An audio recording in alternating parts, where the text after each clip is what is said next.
Okay, and we're recording. Reference angles. Reference angles are always measured from the horizontal. Reference angles are always measured from the horizontal. Now, I'll show you what that means. And what we're working with here is when we have information that's not on the unit circle. This is one of those things where we're going to talk about not on the unit circle today, and then we'll come back and talk about the unit circle later. But it would work, but the unit circle's already taken care of it. Now, if you have a point, or you have an angle that's in quadrant 1, the triangle that fits that angle has to be measured here. It has to be measured from the horizontal going up. Okay? So if the triangle's ever in quadrant 1, please never make your right angle come out from here. Okay? Your right angle will always be on the x-axis. Quadrant 1. Now, if it's in quadrant 2,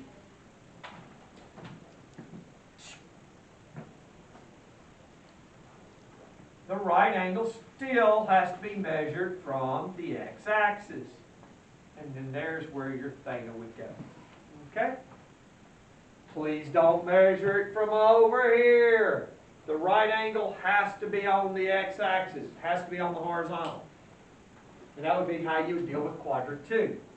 Now, somebody says, Mr. Evans, it didn't say that. It said between 90 degrees and 180 degrees. Does everybody agree that between 90 and 180, you're in quadrant 2? Is that okay?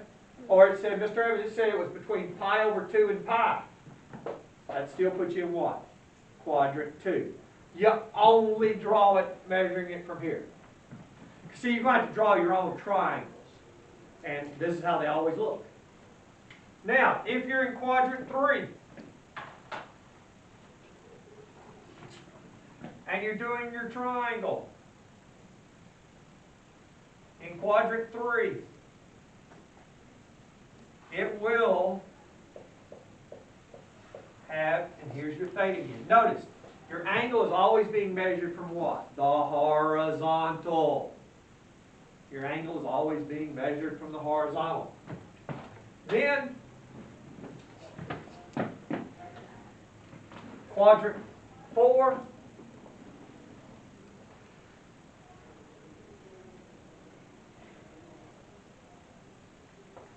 and that's how your triangle would look in quadrant 4. Now, I agree. Sometimes it may come down more and then come back up to there, but the right angle is always going to be on the x-axis.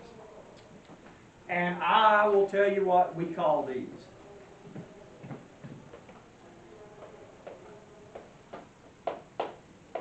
The bow tie. See, look, it's a bow tie. Does that help you remember? It's a bow tie. See how it looks like a bow tie? I should have worn a bow tie today, but I don't even know if I can still remember how to tie one. I haven't worn a tie in a few years. May never wear one again the rest of my life. Whew. You know, if I have something I have to go to and wear a tie.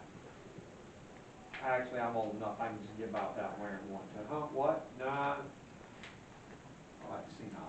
But anyway, that's how they're always measured. That's how it's always done. Now, let me show you why this is important. I need to know the trig functions for a point. I have the point -12, 5, and I want to know the sine, the cosine, and all the trig functions that fit that point. Remember how in the unit circle we got the points? Well, that's not one of the points on the unit circle. But we still got to find the sine, the cosine, tangent. Notice we're doing something that's not on the circle. All right. To do that, and we're going to find all the trig functions, the first thing you do is you draw your triangle. And this one's going to be in quadrant 2. Is everybody okay it's in quadrant 2? -12 and 5. There's your theta. Now, the hypotenuse is always positive. It doesn't matter where you put it, the hypotenuse is positive. Hypotenuses are considered the magnitude in physics class. They're always positive, positive magnitude. And if you do your, does everybody recognize that's a triple? 5, 12, 13. This is one of the ACT type questions where if you know it's a triple, you save time. All right. Once you do that, we go over here, we make a list. Sine theta, cosine theta, tangent theta. And you look at that and you can work them. What's the sine of theta? Say it. 5 over 13. Is everybody okay with that? Don't talk about soaking your toes. Y'all shouldn't be talking about stuff like that. But y'all do know that, right? It's sine theta is opposite over hypotenuse. Cosine of theta is adjacent over hypotenuse. And the tangent of theta is opposite over adjacent. Right? Okay, I want you to make sure and write, this has to be a right triangle, right? Because it has an hypotenuse, it has to be a right triangle. All right, and I know y'all learned something about toe up, right? That's soaking your toes. It sounds like, I asked if you get a pedicure, did they soak your toes when you get a pedicure? Huh? Pedicure is your toes, right? Manicure is your fingers, pedicure, yeah. But anyway, y'all shouldn't think about those things. Because I think that soaking your toes is just not right. The correct form of this rhyme is, some old hippie caught another hippie tripping on acid.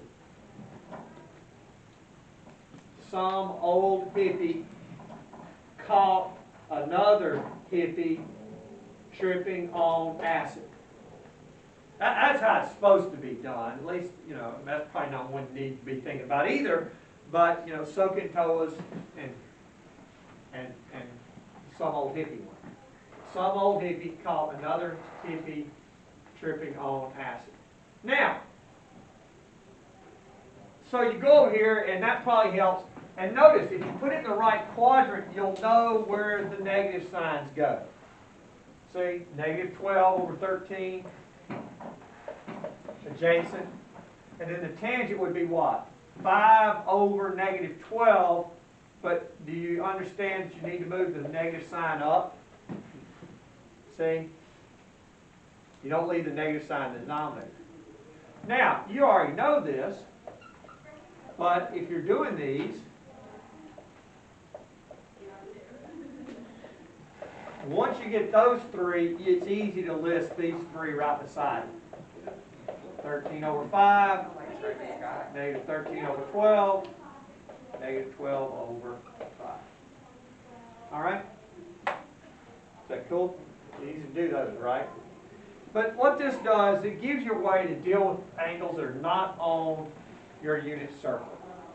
And one of the ways is we just tell you a point and you have to draw the triangle. Key is the student that draws this and draws the line over here should get a 0 out of 1,000. The right angle is never on the y-axis. All right? It's always measured from the horizontal. And I'm going to have someone take the test in a couple weeks, and they're going to draw their triangle, and they're going to draw the right angle on the y-axis. And we're all going to laugh at them and ridicule them.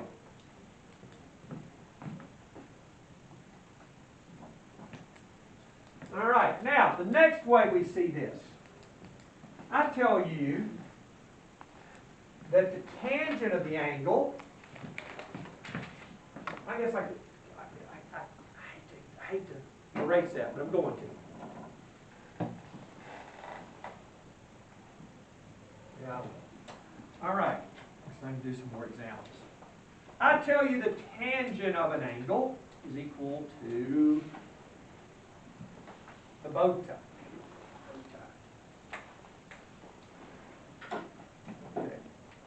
The tangent of theta is equal to 6/8. That reduces, Mr. Evans, 3/4. Okay, we'll reduce it 3/4, and it's in quadrant 3. Very important you draw it in the quadrant they've said. They've told you the tangent value, and they've told you it's in quadrant 3. So, you go back here and you draw your triangle. I guess what I'm going to tell you is, as soon as you realize it's not on the unit circle, you're going to do what? Draw a reference triangle.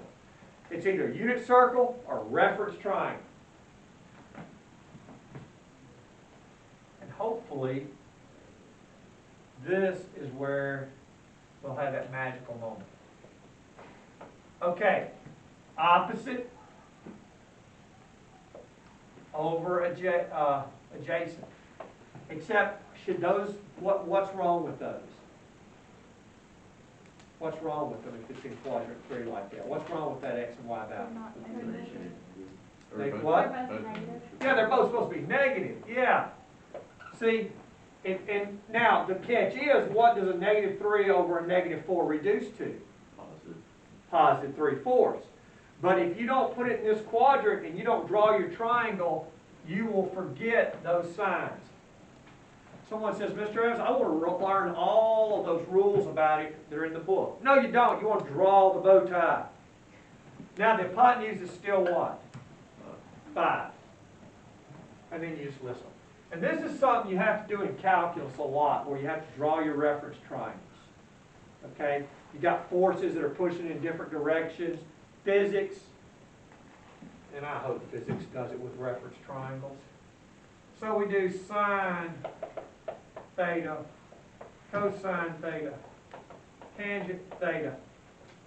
And the sine of theta is -3 over 5. Cosine is what? And even if they've already told you the tangent, go ahead and write it down, just so you have all 6 of them together. But that's the key, folks, is if you put it in the right quadrant, you'll know which one's positive, which one's negative. The hypotenuse is always positive. All right?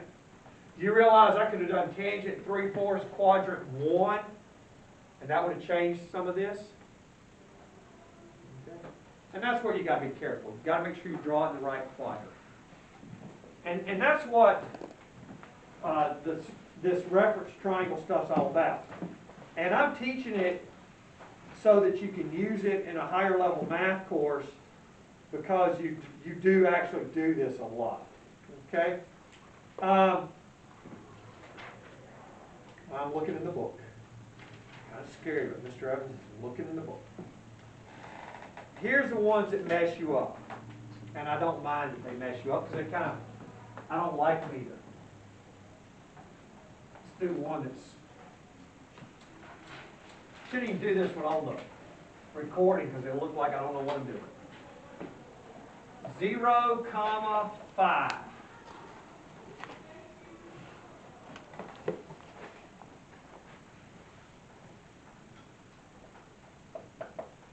The problem with that is I already know it's 90 degrees. Is everybody okay that it's already 90 degrees because it's on that, right? If you're on the y-axis and you're up here, we already know what the cosine and the sine are. Okay, that's 90 degrees. So the sine is 1. Sine of theta equals 1.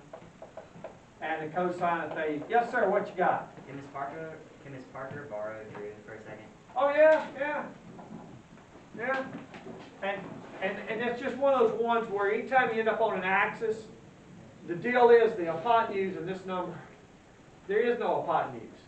You see what I'm getting at? Okay, so if you're ever up here, you already know them. If you're ever down here on the y-axis, you already know them.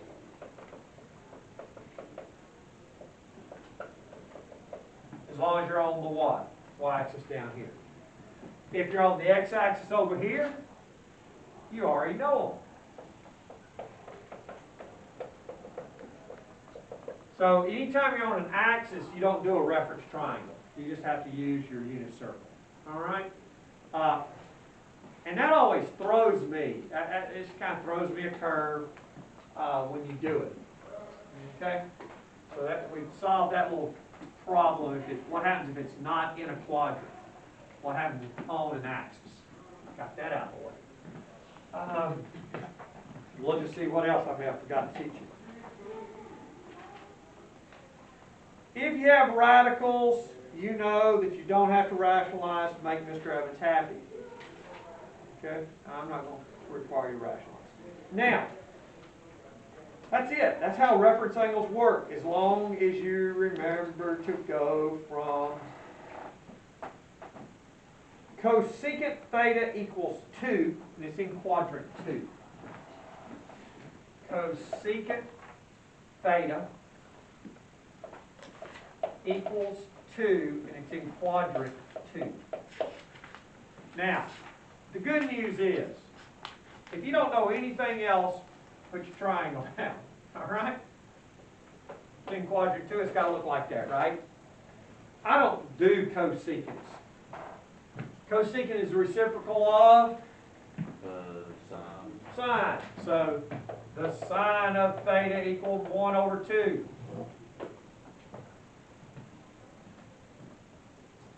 So far, so good. Then you got to find out what this side is. I think it's square root of 3. How did I do that? I did what?